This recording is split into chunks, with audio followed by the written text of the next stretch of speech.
Om Jnana-timirandasya Jnananjala-shalakaya Chakshurumilitam Yena Tasmai Shri Gurave Namaha Shri Chaitanya Manobhishtam Stapitam Yena Bhutale Svayam Rupa Karamahyam Dadati Svaparantikam Vandeham Shri Gurun Shri Utaparakamalam Shri Gurun Vaishnavamscha Shri Rupam Sagrajatam Sahagana Raghunatam Vitantam Sajivam Sadvaitam Savadhutam Parijana Sahitam Krishna Chaitanya Devam Shri Radha Krishna Padan Sahagana Alita Shri Vishakam Vitamscha He Krishna Karuna Sindho Dinabandho Jagatpate Gopesha Gopika Kanta Radha Kanta Namostute Tapta Kanchana Gaurangi Radhe Vrindavaneshwari Vrishabhanu Sutadevi Pranamami Haripriye Vanchakalpa Tarubhescha Kripa Sindhu Vacha Patitanam Pavanebhyo Vaishnavebhyo Namo Namaha Shri Krishna Chaitanya Prabhu Nityananda Shri Advaita Gadadhara Shivasadi Gaura Bhakta Vrinda Hare Krishna Krishna Krishna Hare Hare Hare Rama Rama Rama Hare Hare Hare Krishna. So today we are going to continue in reading of Bhagavad-gita as it is from His Divine Grace Bhaktivedanta Swami Prabhupāda, the founder-ācārya of International Society for Krishna Consciousness. So yesterday we spoke about the purpose of Bhagavad-gita, which is basically Krishna's attempt to offer the helping hand to living entities who started to inquire about their meaning of life and starting to have this kind of questions. And today we will look on what is the subject of Bhagavad-gita, what topics are dealt with in Bhagavad-gita.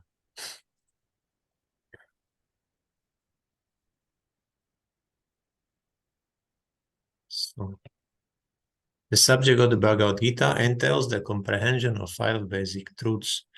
First of all, the science of God is explained, and then the constitutional position of the living entities, jivas. There is Ishvara, which means the controller, and there are jivas, the living entities which are controlled. If a living entity says that he is not controlled, but that he is free, then he is insane. The living being is controlled in every respect, at least in his conditioned life. So in the Bhagavad-gita, the subject matter deals with the Ishvara, the supreme controller, and the jivas, the controlled living entities. Prakriti, material nature, and time, the duration of existence of the whole universe or the manifestation of material nature, and karma, activity, are also discussed. The cosmic manifestation is full of different activities. All living entities are engaged in different activities. From Bhagavad-gita, we must learn what God is, what the living entities are, what Prakriti is, what the cosmic manifestation is, how it is controlled by time, and what the activities of the living entities are.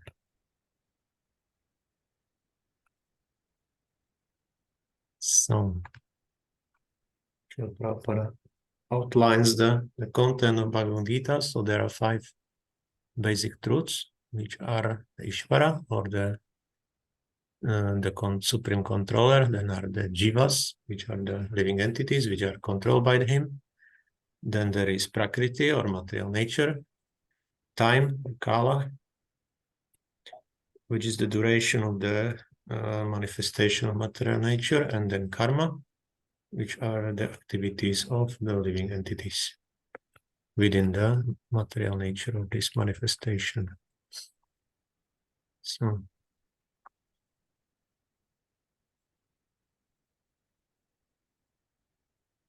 out of these 5 basic subject matters in Bhagavad-gita, it is established that the Supreme Godhead, or Krishna, or Brahman, or the Supreme Controller, or Paramatma, you may use whatever name you like, is the greatest of all. The living beings are in quality like the Supreme Controller. For instance, the Lord has control over the universal affairs of material nature, as will be explained in the later chapters of Bhagavad-gita. Material nature is not independent. She is acting under the directions of the Supreme Lord. As Lord Krishna says, Maya Dyakshena Prakritik Suyate Sacharacharam. This material nature is working under my direction. When we see wonderful things happening in the cosmic nature, we should know that behind this cosmic manifestation there is a controller. Nothing could be manifested without being controlled. It is childish not to consider the controller. For instance, a child may think that an automobile is quite wonderful to be able to run without a horse or other animal pulling it, but the sane man knows the nature of the automobile's engineering arrangement. He always knows that behind the machinery there is a man, a driver. Similarly, the Supreme Lord is the driver under whose direction everything is working. Now the jivas, or the living entities, have been accepted by the Lord, as we will note in the later chapters, as his parts and parcels. A particle of God is also God. A drop of water from the ocean is also salty, and similarly, we, the living entities, being part and parcel of the Supreme Controller Ishvara or Bhagavan, Lord Shri Krishna, have all the qualities of the Supreme Lord in minute quantity. Because we are minute in Ishvaras, subordinate Ishvaras, we are trying to control nature as presently we are trying to control space or planets, and this tendency to control is there because it is in Krishna. But although we have a tendency to lord it over the material nature, we should know that we are not the supreme controller. This is explained in Bhagavad-gītā.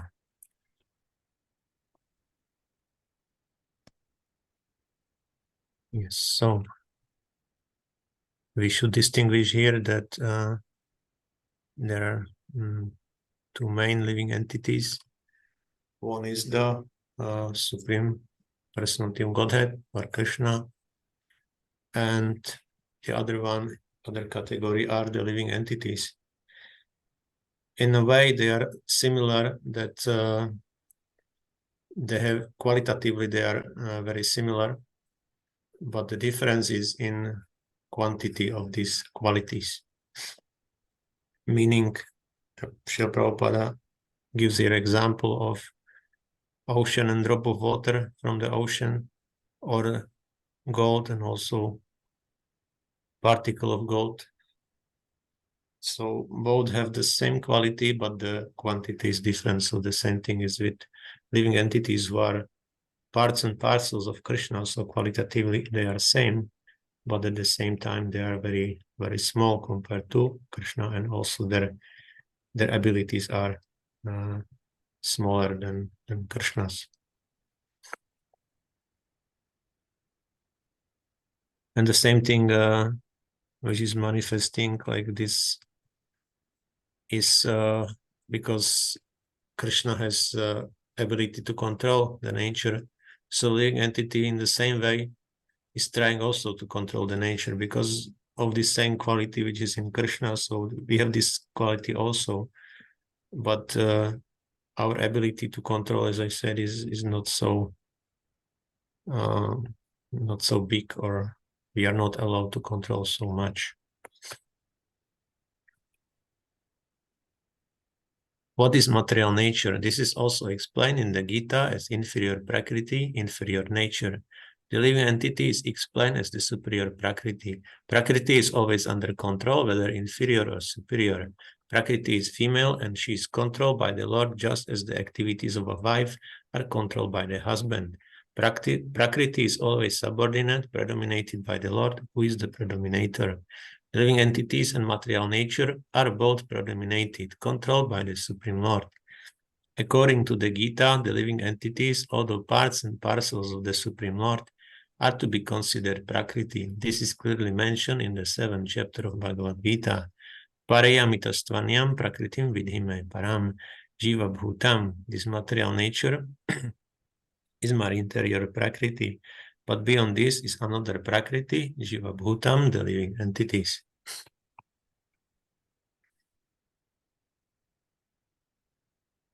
So now the comparison is between the living entities, or the superior nature, and Prakriti, the inferior nature. So they have basically both of them are controlled by the Supreme Lord. So this is the common thing they have. They are just like different branches of the same energy. So also living entities in this sense are to be considered Prakriti, but depends whether it's inferior or superior Prakriti.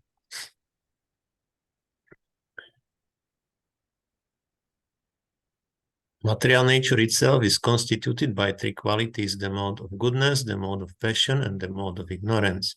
Above these three modes, there is eternal time, and by a combination of these modes of nature and under the control and purview of eternal time, there are activities which are called karma. These activities are being carried out from time immemorial, and we are suffering or enjoying the fruits of our activities. For instance, suppose I am a businessman and I work very hard with intelligence and have amassed a great bank balance. Then I am an enjoyer, but then say I have lost all my money in business. Then I am a sufferer. Similarly, in every field of life, we enjoy the results of our work, or we suffer the results. This is called karma. So karma is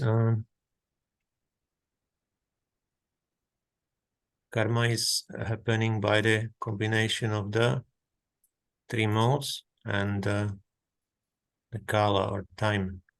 So by this combination three modes, this is basically Prakriti, and kala is this fourth truth which was mentioned in the beginning. So by the combination, the fifth one is happening, and this is karma.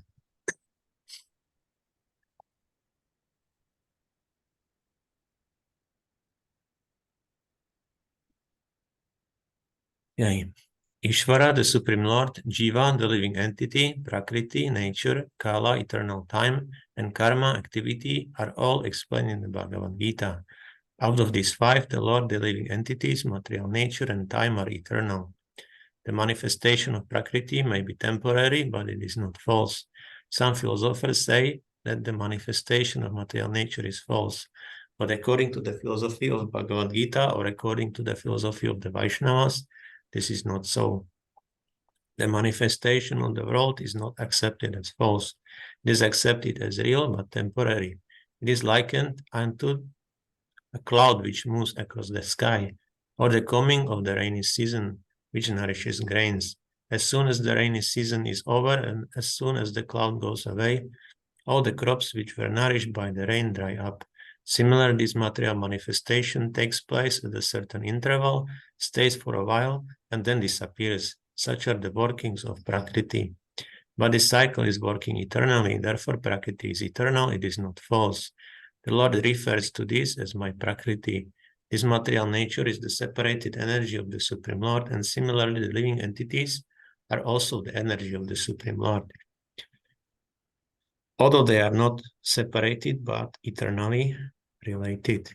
So the Lord, the living entity, material nature, and time are all interrelated, and all are eternal. However, the other item, karma, is not eternal. The effects of karma may be very old indeed.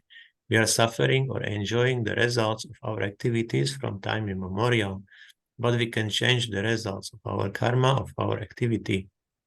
And this change depends on the perfection of our knowledge. We are engaged in various activities. Undoubtedly, we do not know what sort of activities we should adopt to gain relief from the actions and reactions of all these activities.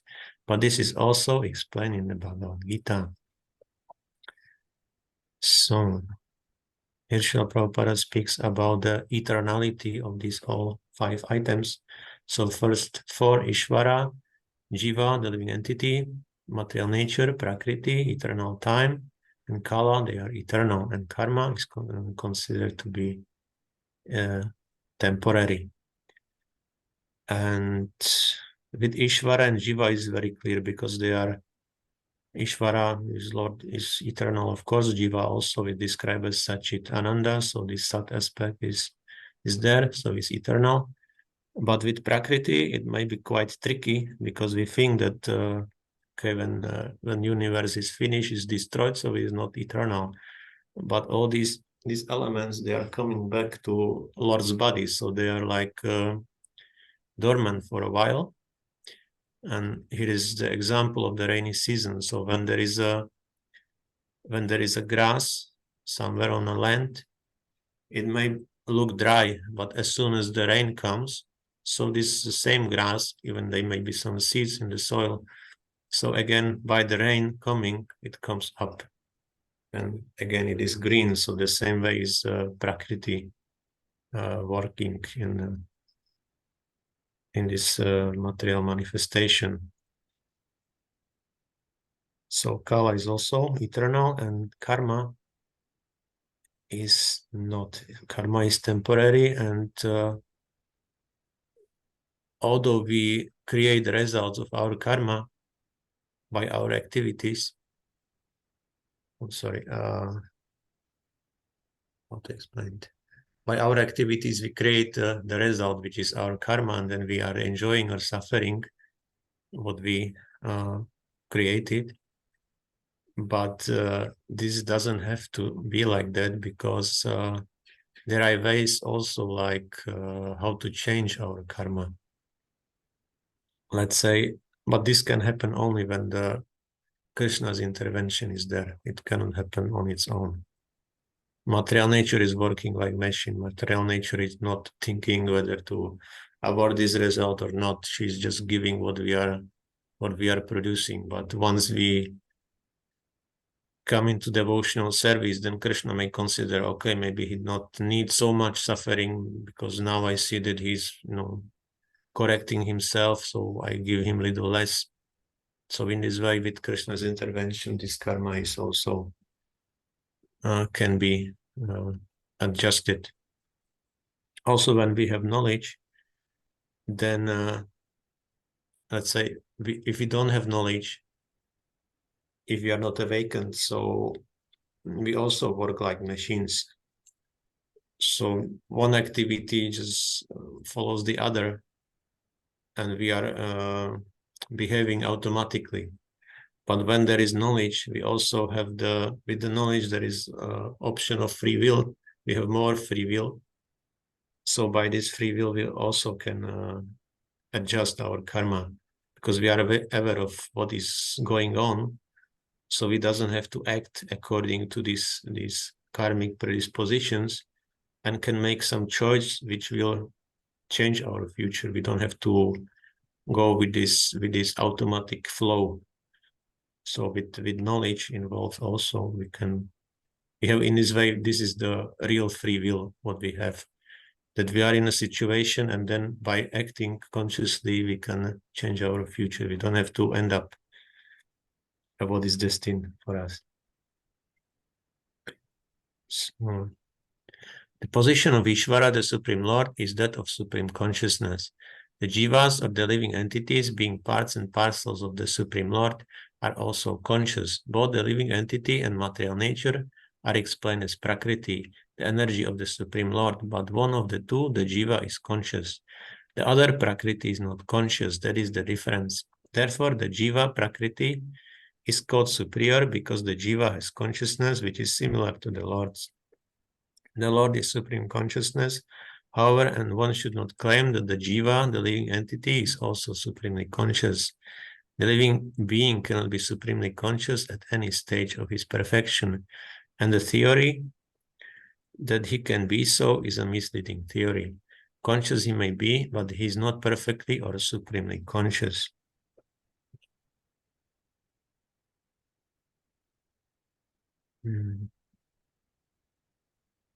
Okay,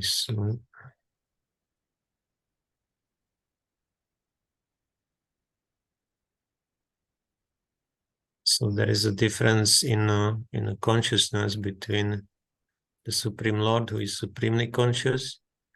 Jiva is conscious also, but he is conscious only of his own body, and Prakriti is not conscious at all. So Prakriti is like in a dreaming state. Although she is a person, she is Lord's energy, but this person is basically sleeping, and there is good reason for it, because otherwise, because Prakriti is also the servant of the Supreme Lord, and every servant is in a pure consciousness doesn't allow to be used for some other thing than the Lord's pleasure. It's like in the spiritual world. If we have an apple in the spiritual world hanging on the tree, and some jiva, let's say some gopa would think, I will enjoy this apple myself. So this apple is conscious. This apple just doesn't allow him to enjoy himself, because he knows I'm here for Krishna's pleasure. So everything in spiritual world is conscious in this way, and its desire is only to serve the Lord. So once some living entity would think I will enjoy something in the spiritual world, basically all the living entities which are there, which are conscious, whether it is grass or apple or milk or whatever, so they will not agree to to this game. And basically this is when jiva is eligible to go to the material world to understand this.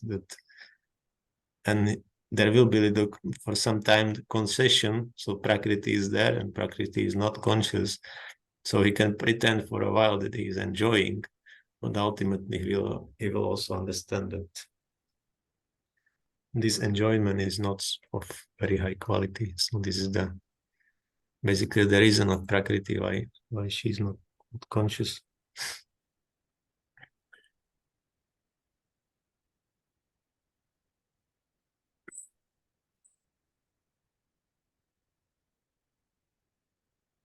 And the distinction between the jiva and the Ishvara will be explained in the 13th chapter of Bhagavad-gītā. The Lord is kshetragya, conscious as the living being, but the living being is conscious of his particular body, whereas the Lord is conscious of all bodies, because he lives in the heart of every living being. He is conscious of the psychic movements of the particular jivas. We should not forget this. It is also explained that the Paramatma, the Supreme Personality of Godhead, is living in everyone's heart as Ishvara, as the controller, and that he is giving directions for the living entity to act as it desires. The living entity forgets what to do. First of all, he makes a determination to act in a certain way, and then he is entangled in the actions and reactions of his own karma. After giving up one type of body, he enters another type of body, as we take off and put on clothes. As the soul thus migrates, he suffers the actions and reactions of his past activities. These activities can be changed when the living being is in the mode of goodness, insanity, and understands what sort of activities he should adopt. If he does so, then all the actions and reactions of his past activities can be changed. Consequently, karma is not eternal. Therefore, we stated that of the 5 items, Ishvara, Jiva, Prakriti, time, and karma, 4 are eternal, whereas karma is not eternal. So I already mentioned this, that Lord is conscious of all the bodies because he is there as the super soul in every body, together with the living entity, and living entity also is only in his own body. He is not aware of another bodies. So this is the first thing, and then this also I mentioned with the karma. When I said that if living entity is in knowledge, means he is in the mode of goodness, insanity. So then he can change this fate which is destined to him. So that's why karma is not eternal. The Supreme Conscious Ishvara is similar to the living entity in this way. Both the consciousness of the Lord and that of the living entity are transcendental. It is not that consciousness is generated by the association of matter. That is a mistaken idea. The theory that consciousness develops under certain circumstances of material combination is not accepted in the Bhagavad-gītā. Consciousness may be pervertedly reflected by recovering of material circumstances, just as light reflected through colored glass may appear to be a certain color, but the consciousness of the Lord is not materially affected. Lord Krishna says, Mayadhyakshena Prakriti. When he descends into the material universe, his consciousness is not materially affected.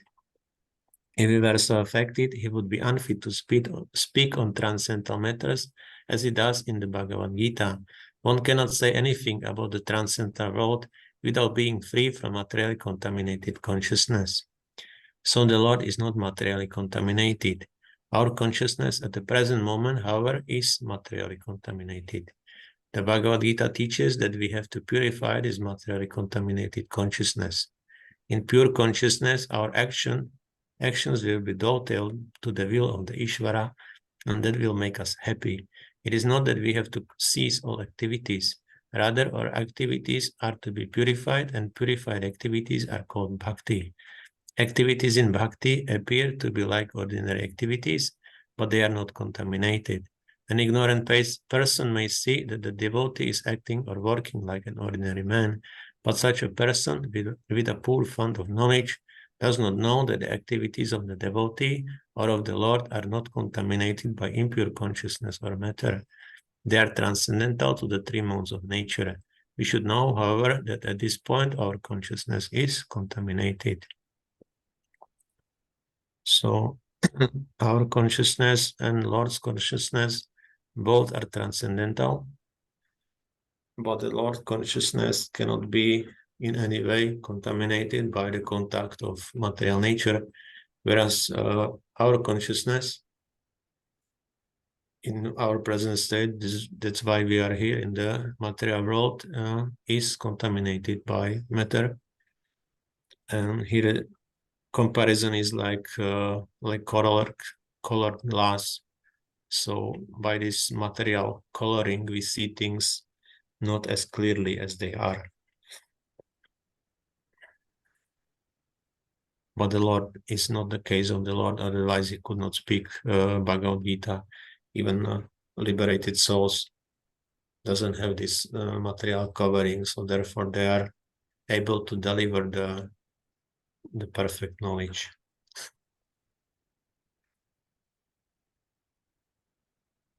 Yes, and way how to get out of it, that by purification, by engaging in devotional service, and then these purified activities are called bhakti.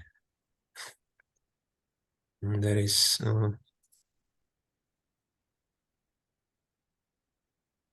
basically this is the real liberation or mukti when we act in pure consciousness for the pleasure of Krishna.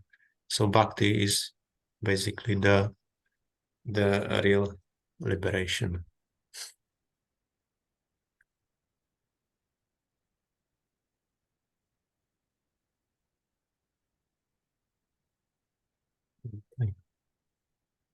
When we are materially contaminated, we are called conditioned. False consciousness is exhibited under the impression that I am a product of material nature. This is called false ego.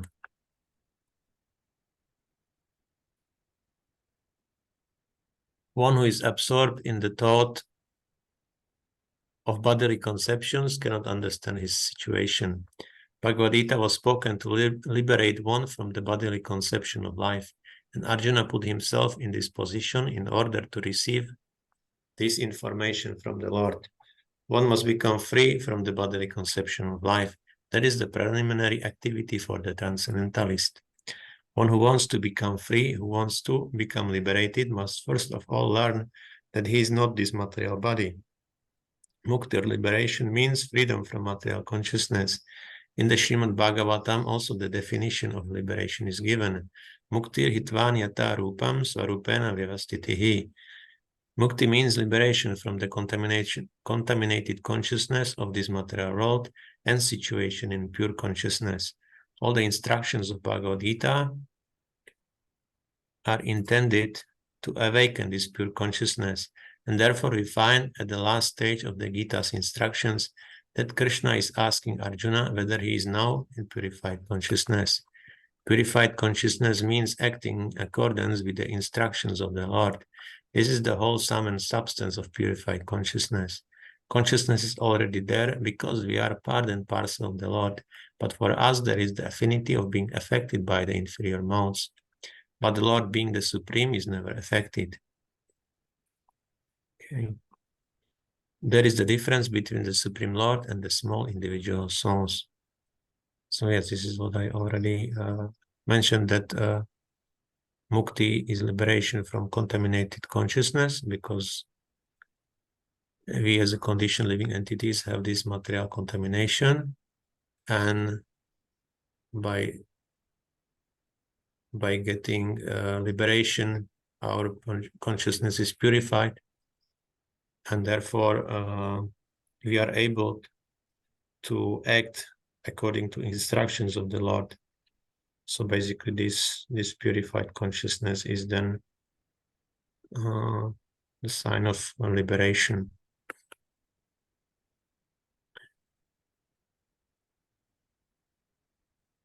What is this consciousness? This consciousness is I am. Then what I am? What am I? In contaminated consciousness, I am means I am the Lord of all I serve. I am the enjoyer. The world revolves because every living being thinks that he is the Lord and creator of the material world. Material consciousness has two psychic divisions. One is that I am the creator, and the other is that I am the enjoyer. But actually, the Supreme Lord is both the creator and the enjoyer, and the living entity, being part and parcel of the Supreme Lord, is neither the creator nor the enjoyer, but a cooperator. He is the created and the enjoyed. For instance, a part of a machine cooperates with the whole machine. Part of the body cooperates with the whole body. The hands, legs, eyes, and so on are all parts of the body, but they are not actually the enjoyers. The stomach is the enjoyer. The legs move, the hands supply food, the teeth chew, and all parts of the body are engaged in satisfying the stomach, because the stomach is the principal factor that nourishes the body or body's organization. Therefore, everything is given to the stomach. One nourishes the tree by watering its root, and one nourishes the body by feeding the stomach. For if the body is to be kept in a healthy state, then the parts of the body must cooperate to feed the stomach. Similarly, the Supreme Lord is the enjoyer and the creator, and we as subordinate living beings are meant to cooperate to satisfy him. This cooperation will actually help us, just as food taken by the stomach will help all other parts of the body. The fingers of the hand think that they should take the food themselves instead of giving it to the stomach, then they will be frustrated. Then the central figure of creation and of enjoyment is the Supreme Lord, and the living entities are cooperators. By cooperation, they enjoy. The relation is also like that of the master and the servant. If the master is fully satisfied, then the servant is satisfied. Similarly, the Supreme Lord should be satisfied, although the tendency to become the creator and the tendency to enjoy the material world are there also in the living entities, because these tendencies are there in the Supreme Lord, who has created the manifested cosmic world.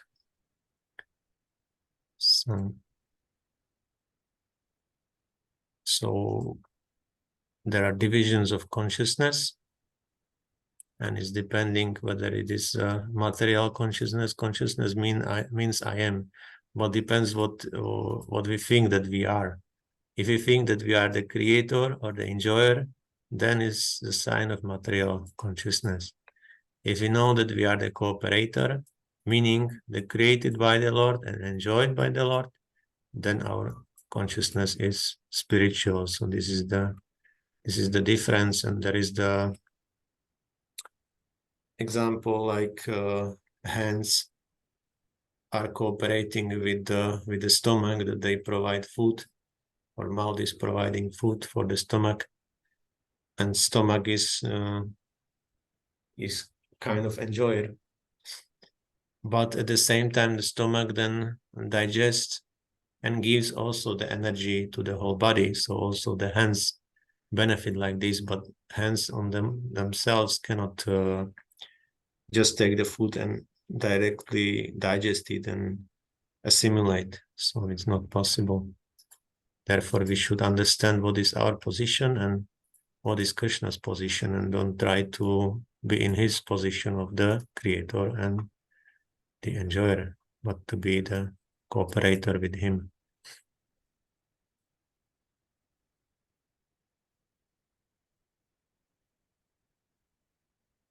Okay. We shall find, therefore, in this Bhagavad-gītā that the complete whole is comprised of the Supreme Controller, the controlled living entities, the cosmic manifestation, eternal time, and karma, or activities, and all of these are explained in this text. All of these taken completely form the complete whole, and the complete whole is called the Supreme Absolute Truth. The complete whole and the complete Absolute Truth are the complete personality of Godhead, Shri Krishna. All manifestations are due to his different energies. He is the complete whole. It is also explained in the Gita that impersonal Brahman is also subordinate to the Supreme Person. Brahmano hi pratishtaham. Brahman is more explicitly explained in the Brahma Sutra to be like the rays of the sunshine. The impersonal Brahman is the shining rays of the Supreme Personality of Godhead. Impersonal Brahman is incomplete realization of the Absolute Whole, and so also is the conception of Paramatma. In the 15th chapter, it shall be seen that the Supreme Personality of Godhead, Purushottama, is about both impersonal Brahman and the partial realization of Paramatma. The Supreme Personality of Godhead is called Sachidananda Vigraha. The Brahma Samhita begins in this way. Ishvarak Paramah Krishna Sachidananda Vigraha Anadiradir Govindak Sarva Karana Karanam. Govinda Krishna is the cause of all causes, is the primal cause, and he is the very form of eternity, knowledge, and bliss. Impersonal Brahman realization is the realization of his Sat eternity feature. Paramatma realization is the realization of Sat and Chit, eternal knowledge.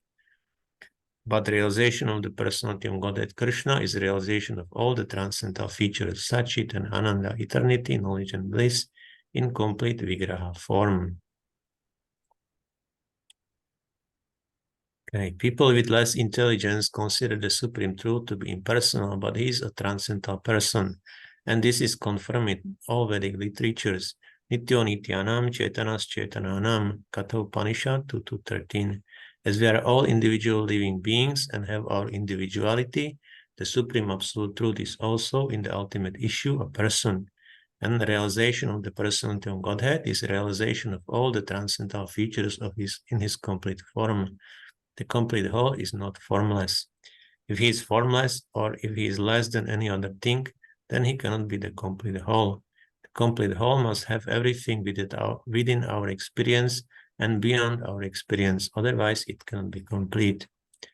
So yes, so there are three realizations of the Absolute Truth. One is the Brahman realization, or just realization of eternal feature. Then there is Paramatma realization, the realization of eternal knowledge, and then realization of Bhagavan on the personality of Godhead, Krishna, is the realization of all three, like eternity, knowledge, and bliss in completeness. And also this,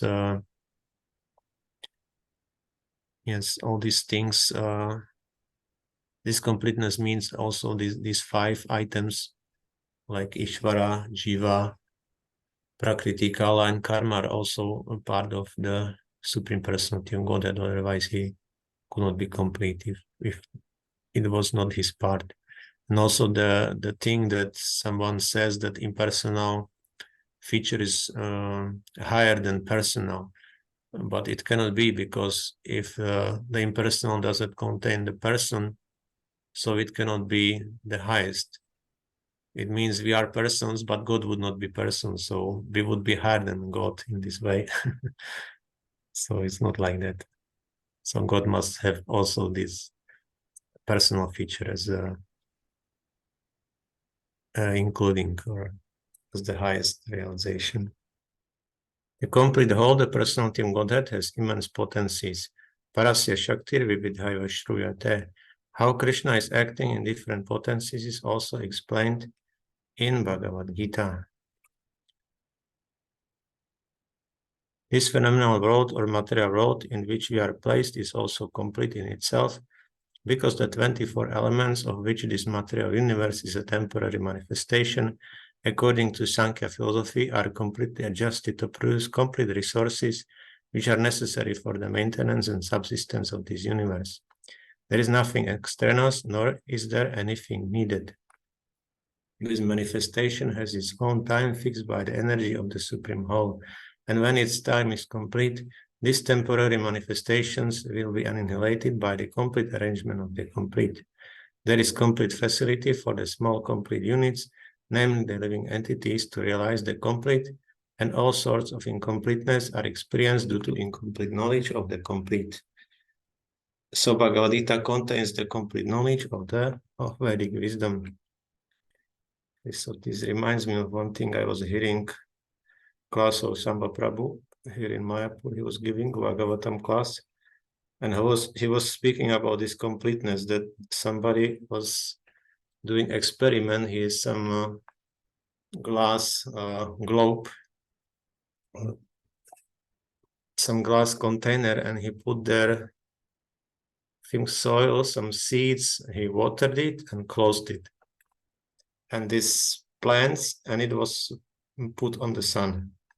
So these plants and seeds were starting to sprout and grow.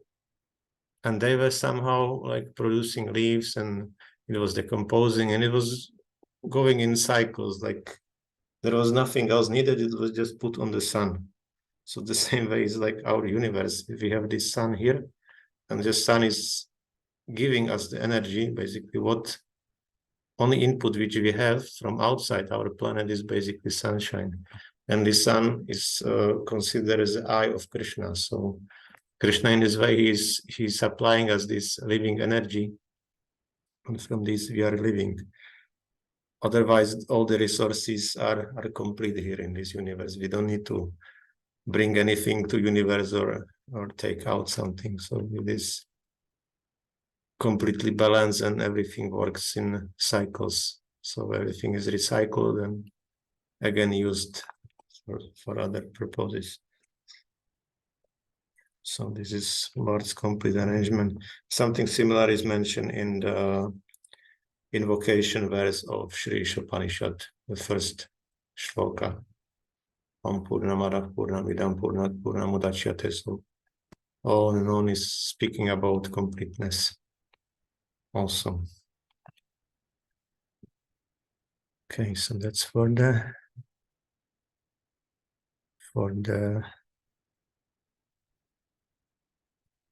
subject of Bhagavad-gītā.